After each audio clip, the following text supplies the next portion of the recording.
สวัสดีครับท่านผู้ชมทุกท่านกลับมารับชมเกมหมากรุกไทยนะครับผมสำหรับคลิปนี้นะครับหมากฝ่ายขาวท่านอาจารย์สุดยอดเซียนนพจิตนะครับชื่อจริงของท่านคืออาจารย์อวยชัยกองศรีนะครับพบกับหมากฝ่ายแดงนะครับอาจารย์โอ๊ตนครสวรรค์นะครับชื่อจริงของท่านคืออาจารย์พอจิตอารามจิตนะครับท่านอาจารย์ทั้งสองนะครับแข่งขันในศึกเซียนตัดเซียนนะครับรอบ8เซียนนะครับ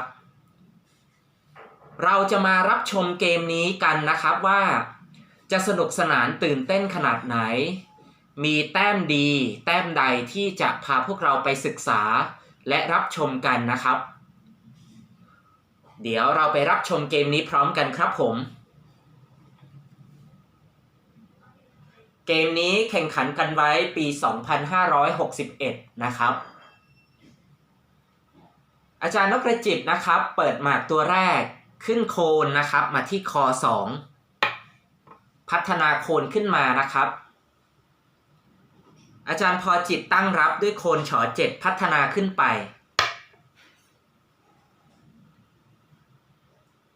อาจารย์นพจิตขึ้นเม็ดนะครับฉอ2พัฒนาเม็ดขึ้นมา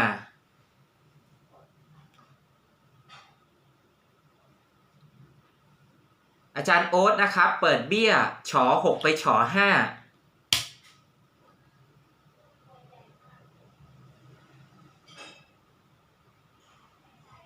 เมื่อ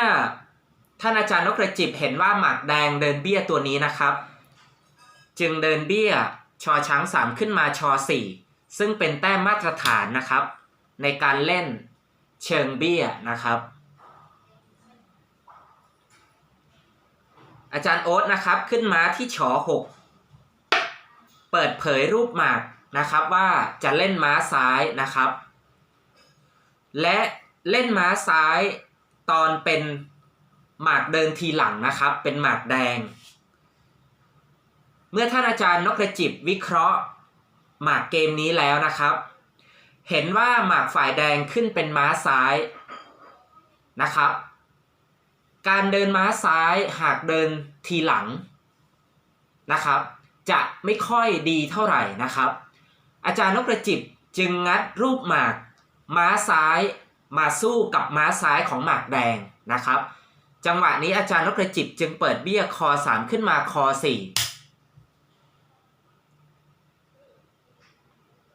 อาจารย์พอจิตเดินเบี้ยจอ6ไปจอ5เป็นเบี้ยคู่กลางกระดานนะครับอาจารย์นพจิตปูเบี้ยงอ3ขึ้นมางอ4เป็นเบี้ยคู่กลางกระดานอาจารย์พอจิตขึ้นโคนนะครับจอจาน6อาจารย์นพจิตขึ้นม้านะครับคอควาย3ในตำแหน่งม้าซ้ายอาจารย์โอ๊ตนะครับเดินม้านะครับไปที่งองู7เป็นม้าโยงซ้ายอาจารย์นพจิตขึ้นโคนที่จอ2เตรียมขึ้นเป็นม้าซ้ายโคนผูกโคนนะครับส่วนหมากแดงเป็นม้าซ้ายโคนเดี่ยว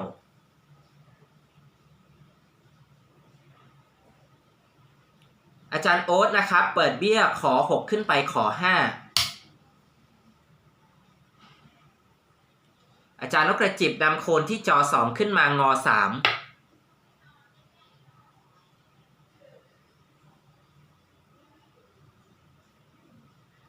อาจารย์โอ๊ตขึ้นโคน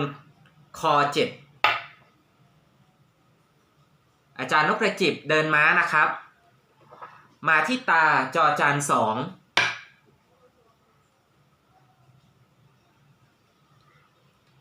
อาจารย์โอ๊ตขึ้นเม็ดนะครับจอจาน7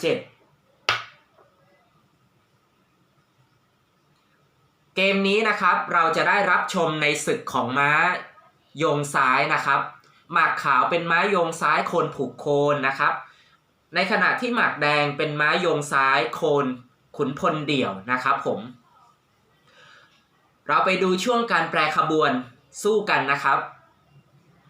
อาจารย์นพจิตขยายเม็ดนะครับขึ้นมาที่ชอช้าง3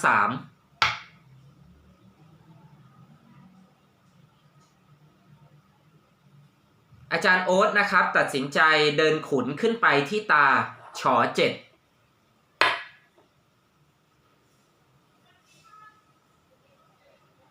การเดินขุนไปที่ฉอเจ็ดนะครับสิ่งที่ต้องระวังคือ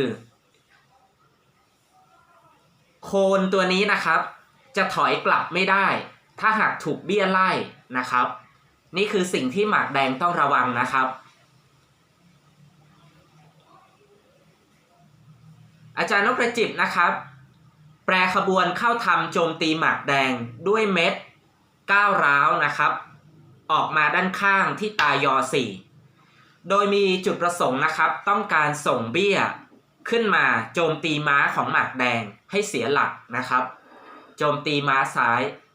ให้เสียตำแหน่งไป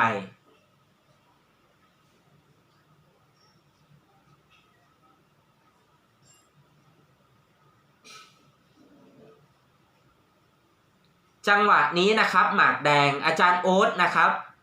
ตัดสินใจใช้เบี้ยกลางกระดานนะครับกินตัดเบี้ยงอ4ของหมากขาวอาจารย์นกกระจิบใช้เบี้ยคู่นะครับใช้เบี้ยกินขึ้นมาเพื่อรักษาหน้าเบี้ยไว้เป็นเบี้ยคู่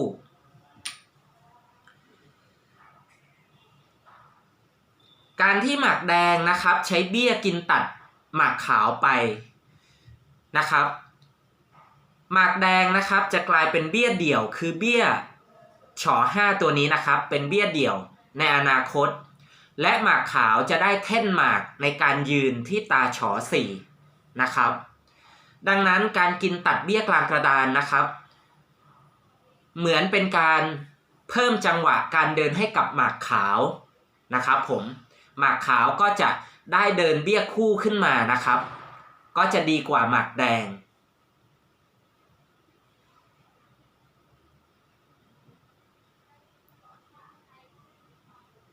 อาจารย์โอ๊ตนะครับนำเรือที่ก8มาขอ8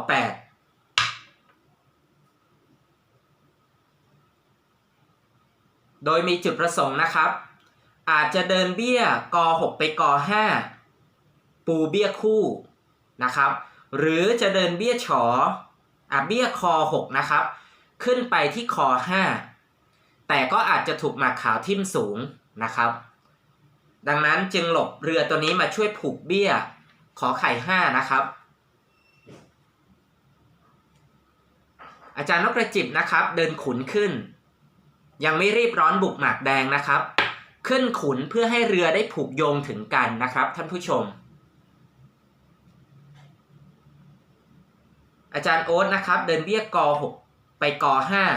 5เป็นเบี้ยคู่นะครับเพื่อที่จะ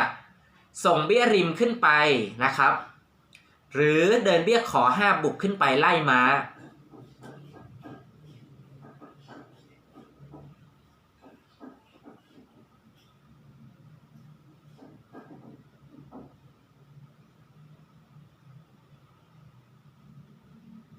อาจารย์นกกระจิบนำเรือนะครับที่ก1มากดนะครับที่ตาจ1เพราะว่าเรือลำนี้นะครับมายึดคลองจอนะครับยิงมาที่โคนของหมากแดงและเม็ดนะครับถือว่าเป็นการเดินเรือที่พร้อมจะโจมตีหมากแดงนะครับ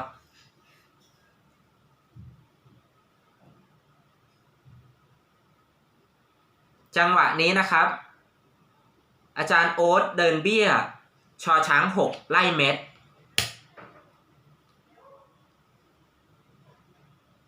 อาจารย์นกกระจิบนะครับใช้เบี้ยนอกกินตัดเบี้ยในที่ฉอ5เพื่อไล่โคนอาจารย์โอ๊ตใช้โคนกินขึ้นไปอาจารย์นกกระจิบถอยเม็ดนะครับไปที่ชอช้าง3ลักษณะหน้าเบี้ยของหมากแดงนะครับค่อนข้างที่จะเสียเปรียบนะครับ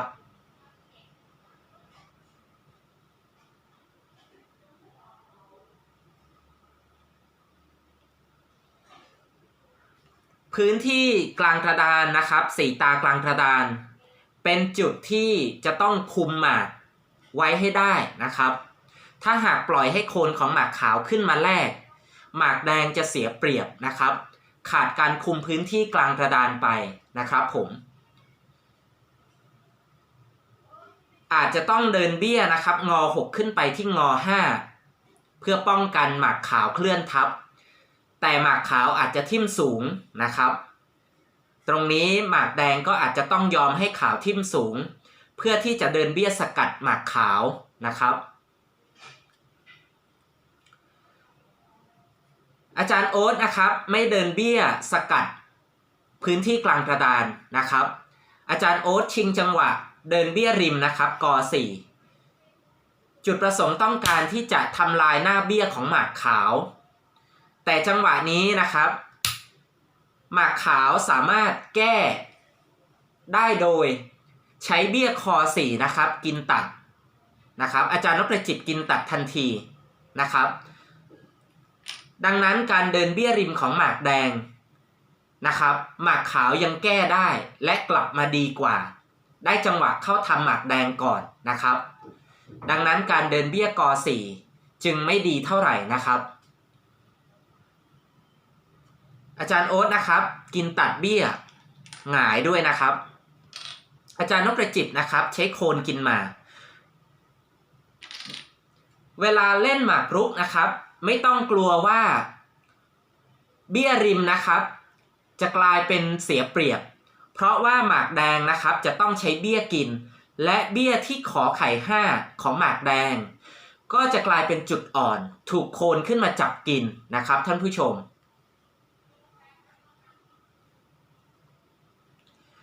อาจารย์โอ๊ตนะครับใช้เบี้ยกินและจังหวะนี้เองนะครับจากการที่หมากแดงไม่ได้คุมตรงกลางไว้นะครับที่ตางอ5ด้วยเบี้ยทำให้อาจารย์นพประจิตชิงจังหวะทีเดินนะครับบุกเข้าโจมตีโคนของหมากแดงทันทีด้วยการเดินโคนขึ้นมาที่ตาจอ4ท่านผู้ชมนะครับจับตาดูจังหวะการเดินแบบนี้ให้ดีๆเป็นการบังคับ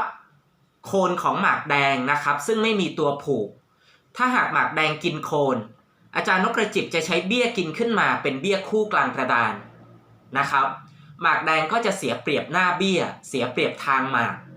ดังนั้นการเดินโคนขึ้นมาจังหวะแบบนี้ทำให้ได้เปรียบทีเดินนะครับ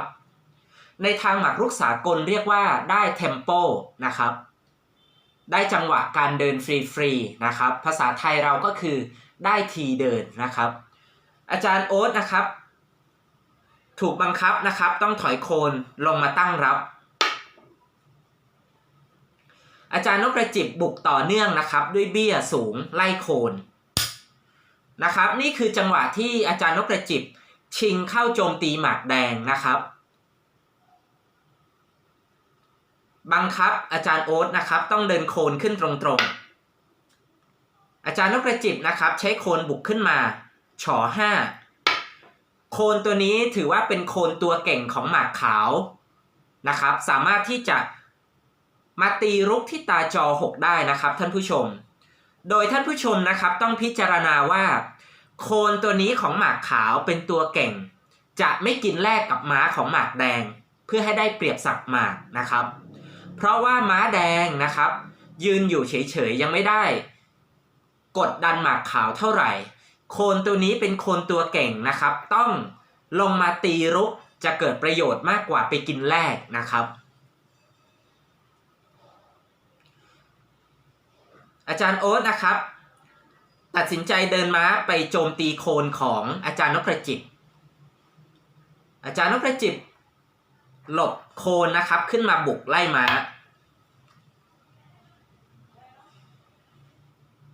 อาจารย์โอ๊ตตัดสินใจเดินโคนนะครับไปที่ขอไข่6ผูกเบี้ยแล้วก็ผูกม้า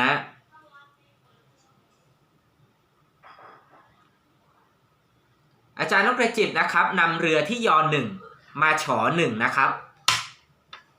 ประกบเป็นเรือคู่นะครับเตรียมที่จะระเบิดเบี้ยฉอ3ไล่โคน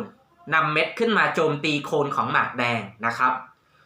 ตอนนี้ถือว่าตำแหน่งเรือของหมากขาวพร้อมที่จะใช้งานนะครับในขณะที่ขุนของหมากแดงยืนอยู่ในตากด อยู่ในตาที่ไม่ดีเท่าไหร่นะครับท่านผู้ชม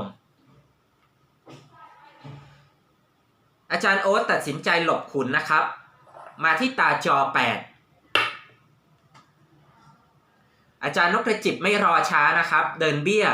ไล่โคนได้จังหวะทีเดินนะครับบุกเข้าโจมตีหมากแดงทันทีด้วยเบี้ยฉอ4อาจารย์โอ๊ตนะครับใช้เบี้ยกินอาจารย์นพกระจิบใช้เม็ดนะครับกินขึ้นมาดูเหมือนว่าโคนหนีไม่ได้นะครับตำแหน่งของท่านอาจารย์นพกระจิบหมากขาวถือว่ายืนดีทุกตัวเลยนะครับท่านผู้ชมสถานการณ์ตอนนี้อาจารย์โอ๊ตนะครับจะต้องรับมือเพื่อหาเสมอแล้วนะครับผมถ้าช้ากว่านี้จะแพ้ได้นะครับ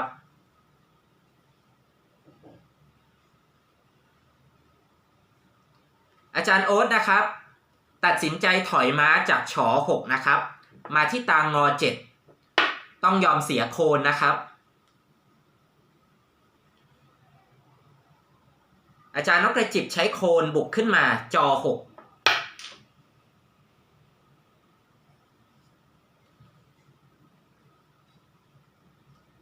ท่านผู้ชมอาจจะสงสัยว่า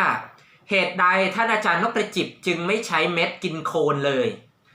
ถ้าหากใช้เม็ดกินโคนหมากแดงจะใช้ม้ากินขึ้นไปนะครับ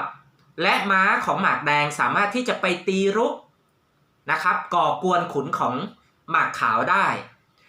ดังนั้นนะครับเทคนิคของระดับสุดยอดเซียนนะครับการยืนตัวหมากอยู่กับที่โดยที่หมากแดงนะครับโคนขยับไปไหนลำบากนะครับโดยหมากขาวไม่จำเป็นต้องกินโคนทันทีนะครับอาจารย์นพกระจิบนะครับไม่รีบร้อนในการกินโคนนะครับเพราะว่าหมากแดงจะขยับขยายตัวหมากได้คล่องขึ้นนะครับอาจารย์นพกระจิบเคลื่อนทัพใช้โคนบุกเข้ามานะครับสวยงามยิ่งกว่านะครับ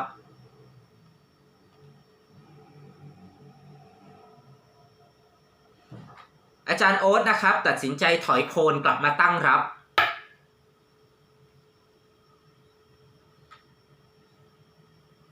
เมื่อหมากแดงถอยหมากมาตั้งรับอาจารย์นพกระจิบเสริมทัพด้วยม้านะครับเดินมาที่งอ4และเปิดทางให้เรือที่จอ1นะครับได้กดต่อขุนและม้าตัวนี้นะครับสามารถที่จะลงมาตาคอ6ได้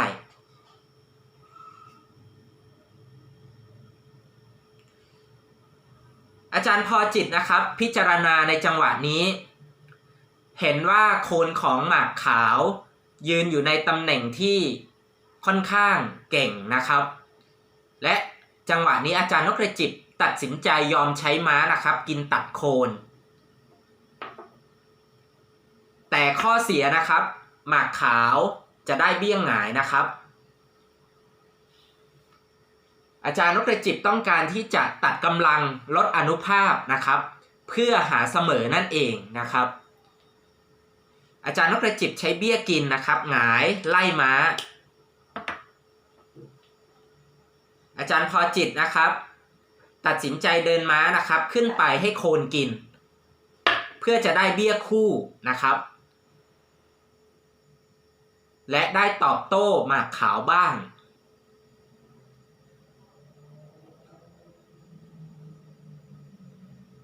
อาจารย์นพกระจิบนะครับท่านเป็นคนเข้าใจตำแหน่งการเล่นนะครับม้าของหมากแดงนะครับโคนของหมากแดงขยับขยายลำบากเราไม่จำเป็นต้องใช้โคนมากินเพื่อให้หมากฝ่ายแดงได้เดินโคนขึ้นไปกินแล้วบุกเข้าโจมตีหมากขาวนะครับแบบนี้หมากแดงจะตอบโต้ได้อาจารย์นพกระจิบเพียงแค่ยืนตำแหน่งยึดไว้นะครับก็ได้เปรียบแล้วนะครับอาจารย์นพกระจิบใช้ม้านะครับบุกขึ้นมาอีกที่ตางอ5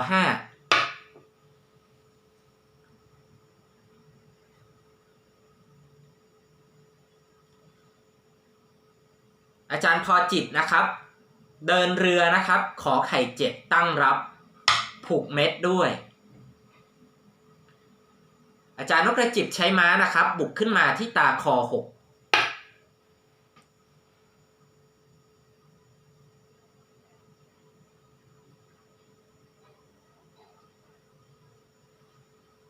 อาจารย์โอ๊ตนะครับ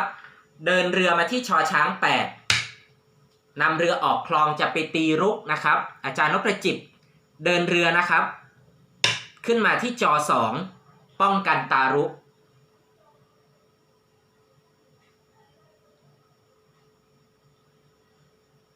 จังหวะนี้นะครับอาจารย์โอ๊ตตัดสินใจใช้ม้านะครับกินตัดเม็ดนะครับกินตัดเบี้ยหงายของหมากขาวมาดูว่าเป็นการตัดสินใจที่พลาดหรือไม่นะครับขึ้นอยู่กับความคิดเห็นของผู้เล่นนะครับการตัดสินใจว่าจะดีหรือไม่อาจารย์นพจิตใช้เรือกิน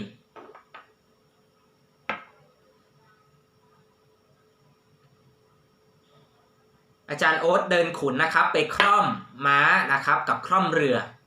บังคับหมากขาวนะครับถอยม้าไปผูกเรืออาจารย์โอ๊ตนะครับใช้โคนบุกขึ้นไปไล่ม้า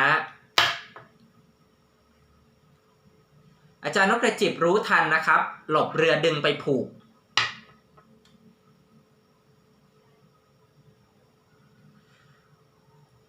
กลายเป็นว่าตอนนี้นะครับสถานการณ์เป็นหมากฝ่ายขาวนะครับที่ได้เปรียบนะครับเรามาดูว่าได้เปรียบอะไรบ้างนะครับโคนเท่ากันนะครับโคนตัวนี้นะครับก็สู้กับม้าเม็ดเท่ากันทีนี้จะเห็นว่าหมากขาวได้เปรียบม้าตัวหนึ่งแล้วนะครับท่านผู้ชมถือว่าได้เปรียบถึงชนะเลยนะครับตอนนี้อาจารย์พอจิตนะครับหรืออาจารย์โอ๊ตพยายามที่จะตีโต้นะครับนำเรือไปตีรุกอาจารย์นพจิตนำเรือไปปิดอาจารย์โอ๊ตนะครับถูกบังคับต้องกินรุกแล้วนะครับอาจารย์นพจิตถอยม้าลงไปกิน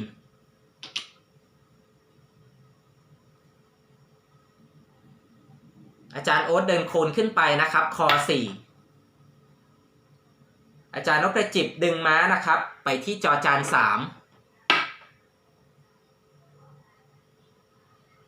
อาจารย์พอจิตนะครับเดินเบี้ยงอ5ขึ้นไปจังหวะนี้นะครับอาจารย์นพจิตนำเรือออกคลองเตรียมมาที่ตาชอช้าง6นะครับอาจารย์โอ๊ตนะครับเดินเม็ดขึ้นไปงองู6อาจารย์นพจิตนำเรือมาจับกินโคน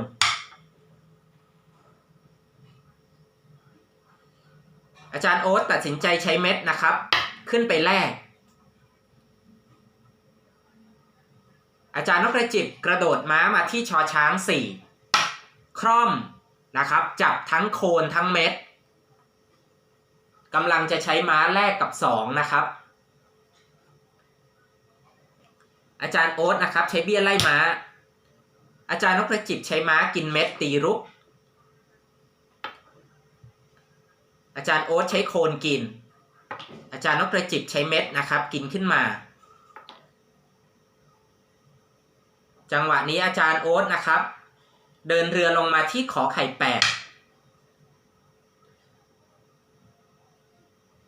อาจารย์นพจิตนะครับเดินม้ามาที่งอ4ตอนนี้ได้เปรียบถึงชนะแล้วนะครับหมากฝ่ายขาว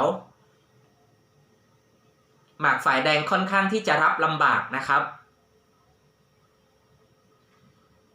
อาจารย์โอ๊ตนะครับนำเรือมาที่ฉอ8อาจารย์นพจิตตีรุกครับอาจารย์โอ๊ตหลบขุนมาที่จอ8อาจารย์นพจิตนะครับเดินโคนบุกเข้ามาอีก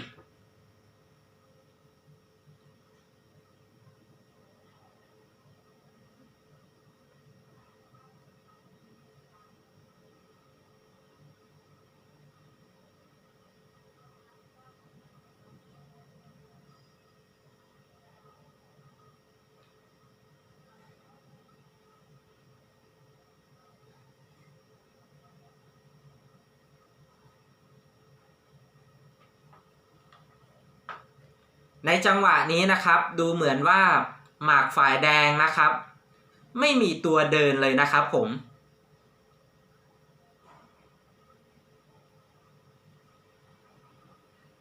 อาจารย์โอ๊ตนะครับเดินเรือเพื่อแลกถ้าหากแลกนะครับหมากขาวก็มีโอกาสชนะนะครับอาจารย์นกกระจิบนะครับไม่แลกด้วยนะครับเพราะว่าถ้าแลกจะชนะช้านะครับอาจารย์โอ๊ตเดินเรือนะครับมาที่ก7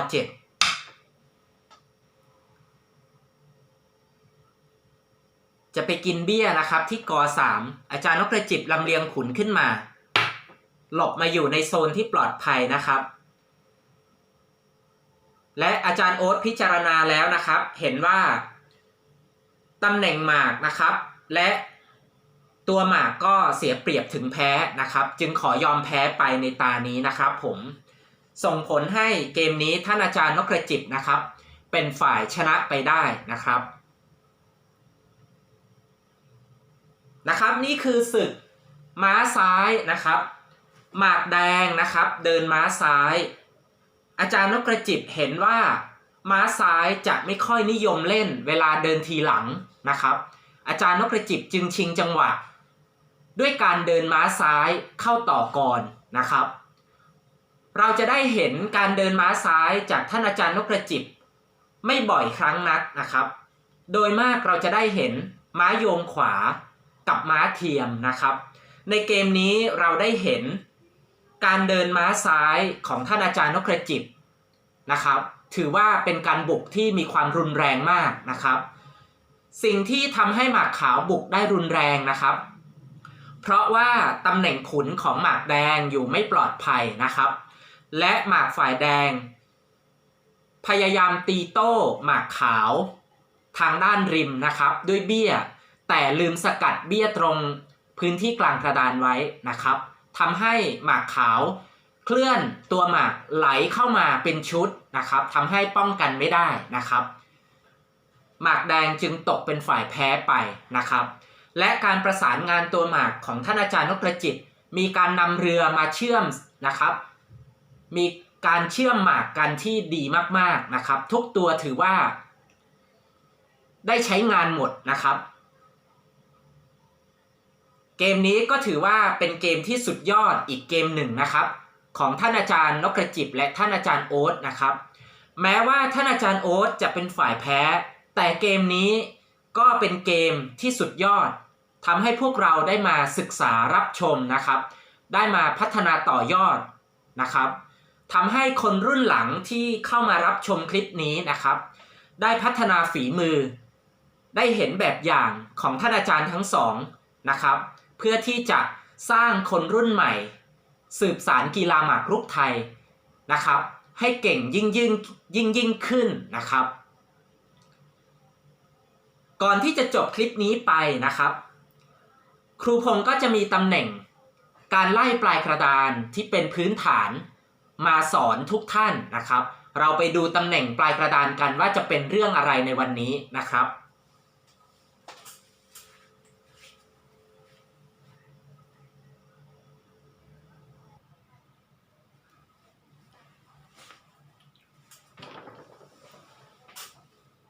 ตำแหน่งปลายกระดานนะครับผมหมากขาวมีขุนนะครับแล้วก็โคนแล้วก็เบี้ยงหงายนะครับหมากแดงเหลือขุนตัวเดียวปลายกระดานนะครับในลักษณะแบบนี้หมากแดงนับสับหมาก44นะครับโคนตัวเดียวนับ44และหมากแดงนะครับหนีมาอยู่ในมุมนี้นะครับซึ่งเบี้ยงหงายนะครับตรงมุมในหมากรุกไทยสามารถที่จะไล่ชนะหมากแดงได้นะครับหลังโคนสามารถไล่ชนะหมากแดงได้โดยเบี้ยงหงายจะต้องตรงมุมเท่านั้นนะครับจึงจะชนะด้านหลังโคนนะครับถ้าเบี้ยงหงายไม่ตรงมุมจะต้องไล่มาชนะข้างหน้าโคนนะครับทีนี้สิ่งที่เราจะต้องพิจารณานะครับลำดับแรกเลยให้ท่านตั้งขุนนะครับของฝ่ายไล่เป็นเงาของม้าจากมุมกระดานนะครับอยู่ที่ตาคอ2แบบนี้นะครับแล้วก็มีเบี้ยงหงายมาขวางขุนไว้นะครับไม่ให้ออกจากมุมมีโคนนะครับทีนี้สิ่งที่ครูพงษ์จะแนะนำทุกท่านนะครับ เราจะรู้ได้อย่างไรว่าการไล่ในรูปนี้ถูกจังหวะแล้วนะครับในทางหมากรุกเรียกว่าถูกทีนะครับครูพงศ์มีเคล็ดลับมาบอกนะครับพิจารณาโคนกับขุนโคนของฝ่ายไล่ของขาวนะครับกับขุนของฝ่ายหมีอยู่แถวแนวนอนเดียวกันถ้าหากว่าฝ่ายขาวเป็นฝ่ายเดินโคนก่อนนะครับเดินโคนก่อนถือว่าผิดทีต้องแก้ทีก่อนจึงจะชนะนะครับแต่ถ้าหมากแดงเป็นฝ่ายเดินก่อนถือว่าถูกทีแล้วสามารถเดินโคนมาตั้งรูปชนะได้เลยนะครับนี่คือการตั้งรูปชนะมาเรียงแบบนี้นะครับและก็ใช้โคนตีรุกไม่ว่าจะหลบเข้ามุมหรือหลบขึ้นก็ถูกเบี้ยงหงายตีรุกจนนะครับทีนี้ครูพงศ์ก็จะมาแนะนำในเทคนิคของการแก้ทีนะครับหมากขาวเป็นฝ่ายเดินก่อนจะเห็นว่าโคนต้องเดินก่อนถือว่าผิดทีนะครับผิดทีก็คือถ้าหากเดินโคนมาตั้งรูปขุนของฝ่ายแดงจะออกจากมุมนี้ได้นะครับดังเช่นตัวอย่างนี้นะครับจะออกจากมุมนี้เราก็ไม่สามารถไล่ชนะด้านหลังโคนได้จะต้องไล่มาชนะด้านหน้านะครับดังนั้นเรามาดูเทคนิคการแก้ทีกันนะครับเทคนิคนะครับให้เดินโคนไปที่คอหนึ่งตั้งรูปนี้ก่อนนะครับแล้วหมากแดงเดินขุนเข้ามุมเทคนิคการแก้ทีเราจะแก้ทีโดยใช้ขุนนะครับสร้างการแก้ทีสามเหลี่ยมนะครับโดยเดินขุนนะครับมาที่ตางองู3นะครับตาที่2ห้ามกลับไปตาเดิมถ้ากลับไปตาเดิมถือว่าไม่ใช่การแก้ทีสามเหลี่ยมคือมางอ3อาจจะไปที่งอ2และก็มาตาเดิมนะครับสามเหลี่ยมแบบนี้หรืองอ3คอ3และก็ไปคอ2นะครับจึงเรียกว่าการแก้ทีด้วยสูตรสามเหลี่ยมเรามาดูเริ่มต้นที่ขุนนะครับมางอ3ทีนี้หมากฝ่ายแดงมี2ทางเลือก1นะครับเดินขุนหลบมาที่ก2วิธีที่2ขุนมาที่ขอไข่1เราจะมาดูแต่ละวิธีนะครับมาดูวิธีแรกก่อนตานี้นะครับถ้าคู่ต่อสู้หลบขุนมาที่ตากอไก่2นะครับครูพงษ์แนะนำไปแล้วว่าห้ามเดินขุนกลับไปตาเดิมจะไม่ใช่การแก้ทีนะครับให้เดินขุนนะครับมาที่ตาคอ3แล้วถ้าหากคู่ต่อสู้หลบขุนลงไปกอ1ถือว่าหมากแดงเดินขุนไม่ดีนะครับเพราะว่าหมากขาวจะเดินขุนลงไปที่คอ2แล้วท่านผู้ชมสังเกตว่าโคนกับขุนอยู่ตรงแนวนอนกันและหมากแดงเป็นฝ่ายเดินก่อนถือว่าถูกทีแล้ว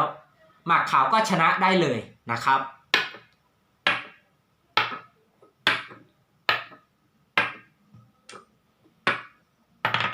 ใช้โคนตีรุกนะครับชนะได้เลยนะครับเรามาดูกันต่อนะครับ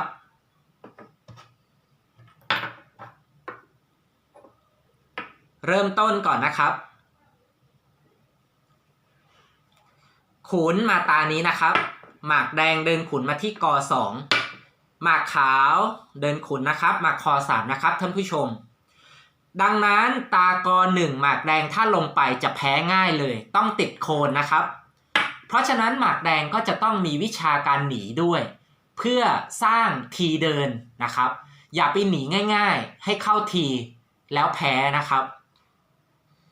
เมื่อหมากแดงติดโคนนะครับให้เรานะครับขยับโคนหนีมาที่งอ2และคู่ต่อสู้ถ้าหากเขาเดินขุนมาที่ก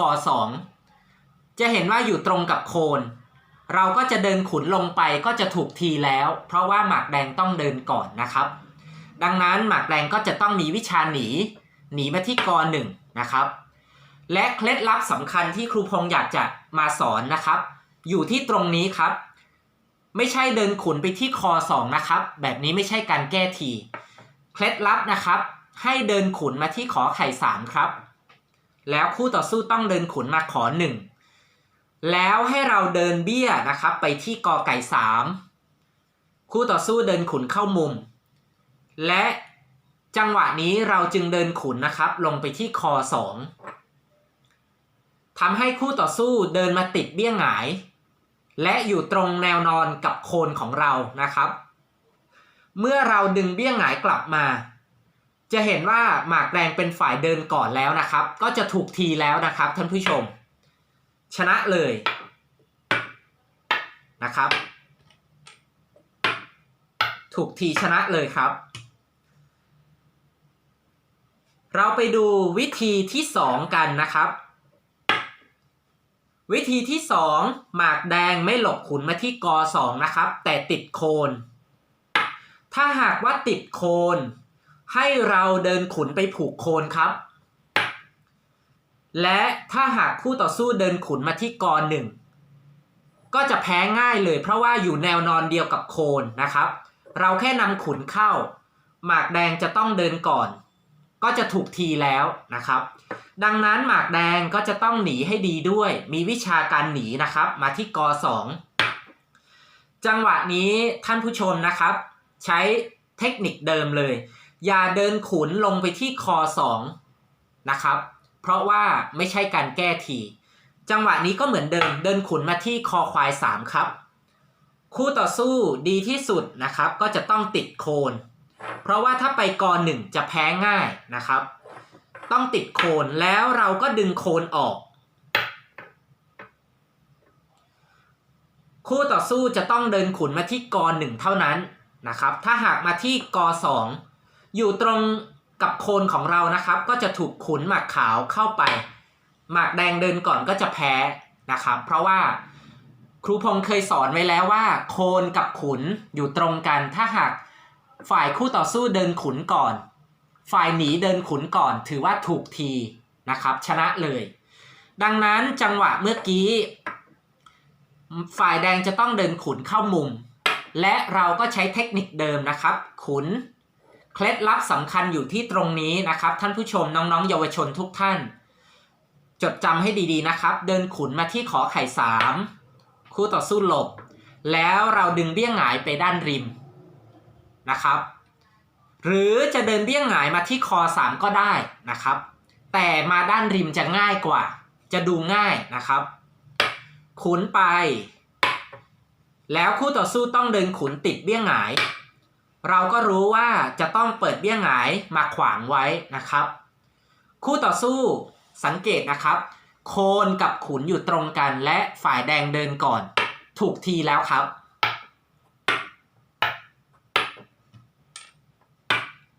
ตีรุก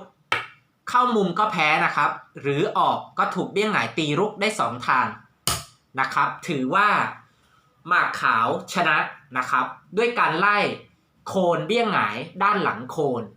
โดยครูพงษ์นำเทคนิคการแก้ที3เหลี่ยมมามอบให้กับทุกท่านได้มาศึกษากันนะครับผมท่านใดนะครับถ้า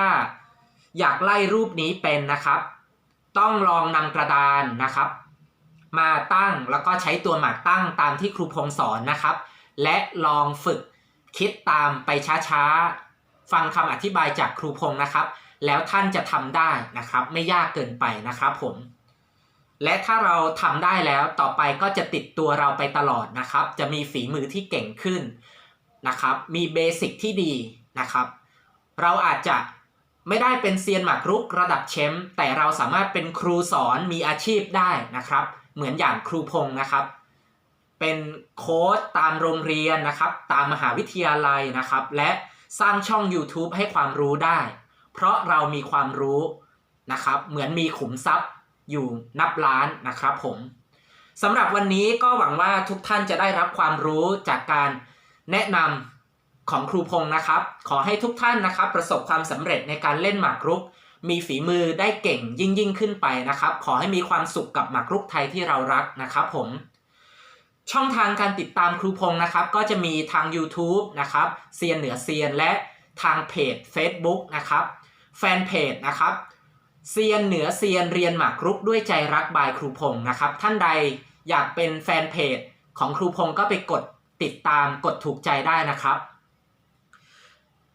สำหรับคลิปนี้นะครับครูพงศ์ก็ต้องขอลาทุกท่านไปก่อนนะครับถ้าหากท่านมีตาไหนที่ท่านสงสัยประการใดก็คอมเมนต์ใต้คลิปนะครับเพื่อสอบถามความรู้ได้นะครับถ้าหากสนใจตำราท่านอาจารย์นพจิตและท่านอาจารย์เซียนป่องนะครับก็ติดต่อสั่งซื้อจากครูพงษ์ได้เลยนะครับ